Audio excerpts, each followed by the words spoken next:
What are the CEOs, what are the insiders doing right now to give us a look into that window, a look into 2024? Welcome, investors. Watch what they do, not what they say.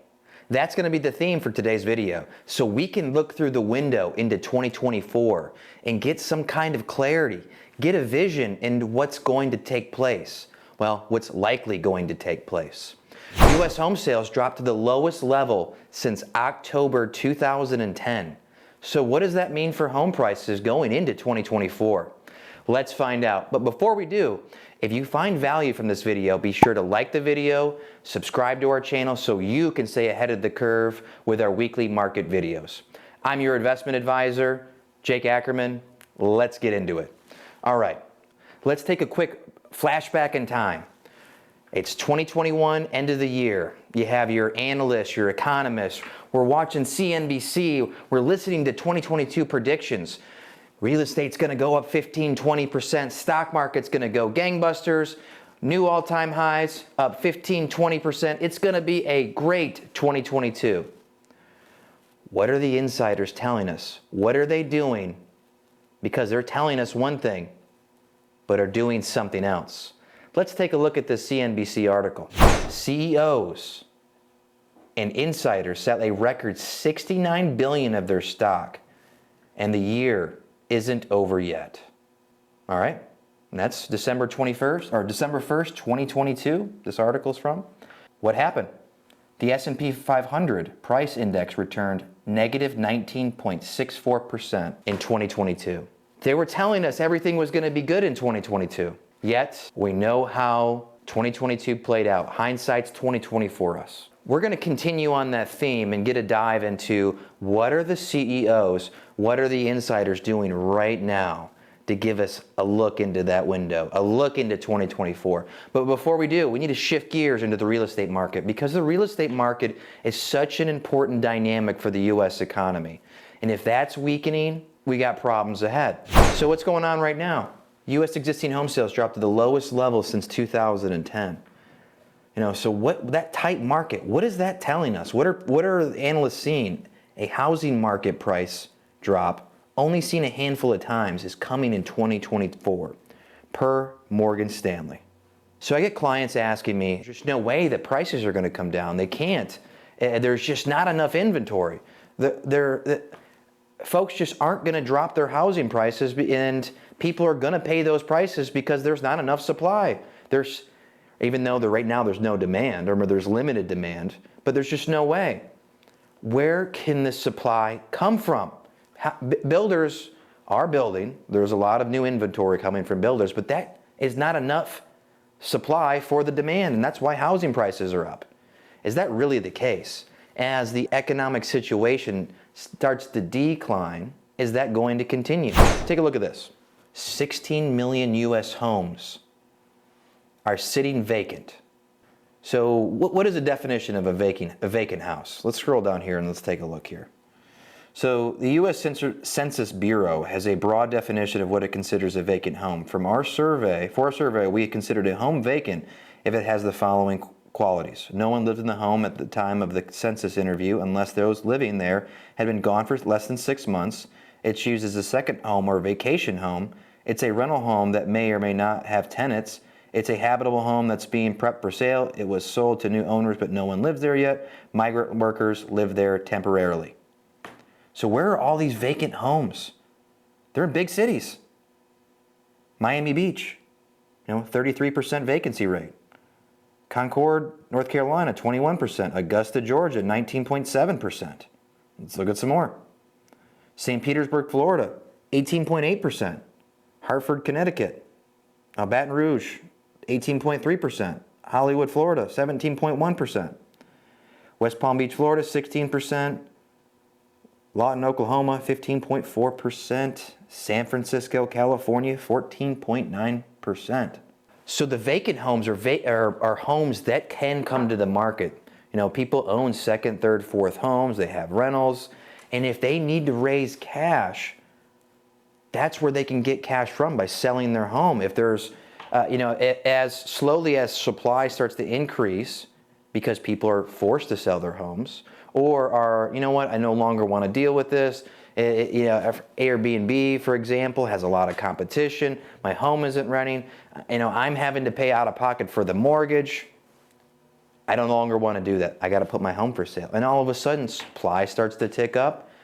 Demand is still pretty flat because interest rates are high. But I think likely in 2024, interest rates are going to start coming down. Are they going to go back down to where they were? Likely not, unless we get some kind of serious event, geopolitical, that's unforeseen right now. But the Fed is going to keep rates high for as long as they possibly can. So that's what we have to expect. But again, there is inventory out there. It's just not visible. It's not a new home going to market. It's sitting idle right now being rented, but it can come from places. So as the economy starts to decline, when you have $1 trillion in credit card debt, you have delinquencies on used cars and cars at the highest they've ever been. Bankruptcies for small business are the highest they've ever been. So we're starting to see some economical damage. So where are the consumers and businesses and folks going to get capital from? These are places that they can get it from. All right, let's shift gears back into the look through the window. A look into what the CEOs and what are the insiders doing so we can get a picture of not listening to really what they say, but seeing what they do. And you're going to get a theme here. So Warren Buffett's cash pile nears all-time highs at $223 billion. JP Morgan Chase stock slips after bank CEO Jamie Dimon is selling 1 million in shares. This was this October 27th. That's $140 million. Walton family sold $4.39 billion worth of Walmart shares during the first half of 2023. Jeff Bezos aggressive again Tuesday, selling more Amazon stock. Apple CEO Tim Cook sells shares valued at about $88 million. And folks, the year's not over with yet. And we don't necessarily see what they're doing until after they do it. We still have another month and nearly a week. So a lot of things are going to take place over this next month that we really need to be vigilant on, especially moving into the fourth quarter of 2024. Really something that we need to pay attention to. So everything is, the soft landing, we're good, everything's fine, no worries, we're going to beat this recession. But again, insiders are telling a different story, not by what they're saying, but by their actions, and we need to be aware of it, and if we are, we can be preemptive with our decision making. So folks, I seen this chart floating around about a month ago, and I thought it might elaborate into the look of what these insiders and folks that we need to be paying attention to are thinking. So take a look at this last one here. So it's a 2024 projection. What's next for the U.S. economy? Who thinks a recession is coming in 2024? Fed staff, 0%. The yield curve, which was accurately predicted a recession 100% of the time, 61%. Economists, 48%, flip of a coin. Consumers, 69%, which are the spenders and which gets the economy rolling. Goldman Sachs, Bank of America, which these folks are never right about their predictions. CEOs, 84%. What's the bull case? Consumer spending, which accounts for 70% of U.S. GDP, is underscoring economic optimism. Bear case.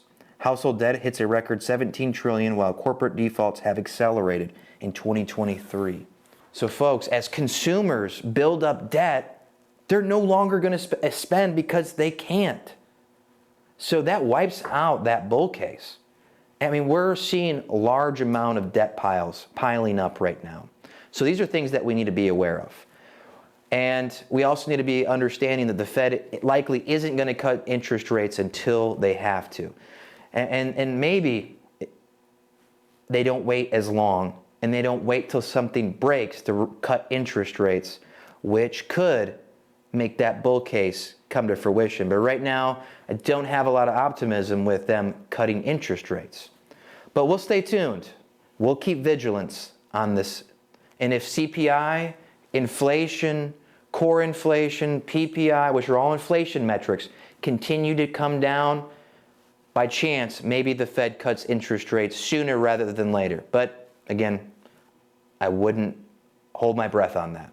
So stay tuned with us next week when we analyze some more inflation data, keep you up to date. As always, expertise you deserve, experience you can count on.